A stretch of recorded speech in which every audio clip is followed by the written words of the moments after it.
போலீசாரின் தொடர் நடவடிக்கைகளால் புதுச்சேரியில் போதைப் பொருள் நடமாட்டம் குறைந்துள்ளது என்றும் போதைக்கு இளைஞர்கள் அடிமையாகி இருந்தால் அதிலிருந்து வெளியேறி வாழ்க்கையை ரசித்து வாழ வேண்டும் என்றும் டிஜிபி ஸ்ரீனிவாஸ் அறிவுறுத்தியுள்ளார்.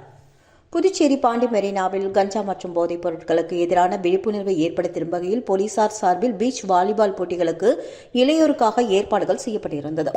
அதன்படி பாண்டி மெரினா கடற்கரையில் துவங்கிய பீச் வாலிபால் போட்டியை டிஜிபி ஸ்ரீனிவாஸ் கலந்து கொண்டு துவக்கி வைத்தார்.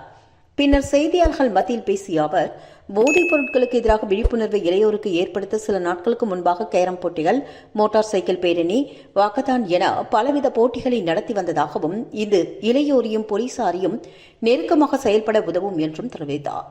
போதைப் பொருட்களை தவிர்த்து ஆரோக்கியமான சமூகம் அமையவும் எதிர்காலம் சிறப்பாக அமைய இந்த நடவடிக்கைகளை எடுத்து வருவதாக குறிப்பிட்ட அவர், போதைப் பொருட்களில் இருந்து விலகி இருக்கவும் போதிய விழிப்புணர்வை ஏற்படுத்தி போதையை தவிர்த்து ஆரோக்கியமான வாழ்வை இளையோர் வாழ வேண்டும் என்பதை இந்த நிகழ்வுக்கான இலக்கு என்றும் தெரிவித்தார்.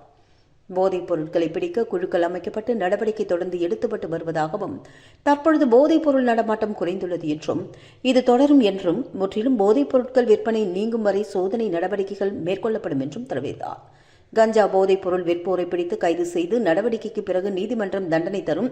கஞ்சா உட்பட போதைப் பொருள் பிரச்சினை போலீசாருடையது மட்டுமல்ல, சமூகத்திற்கும் இதில் பொறுப்புண்டு என்றும், குழந்தைகள் செயல்பாடுகளை பெற்றோர்கள், கல்லூரிகளில் பேராசிரியர்கள் கவனிக்க வேண்டும் என்றும், சமூகத்துக்கும் விழிப்புணர்வு தேவை என்றும், தற்பொழுது மக்கள் இந்த நடவடிக்கைகளுக்கு ஆதரவு தருவதாகவும், போதைக்கு இளைஞர்கள் அடிமையாகி இருந்தால் அதிலிருந்து வெளியேறி வாழ்க்கையை ரசித்து வாழ வேண்டும் என்று இப்போட்டிகளை நடத்துவதாக டிஜிபி ஸ்ரீனிவாஸ் கூறினார். இளையவர்களுக்கான பீச் வாலிபால் போட்டி 3 நாட்கள் நடைபெற உள்ளது. இந்த போட்டிகளில் வெற்றி பெற்றவர்களுக்கு பரிசுகளும் வழங்கப்பட உள்ளது.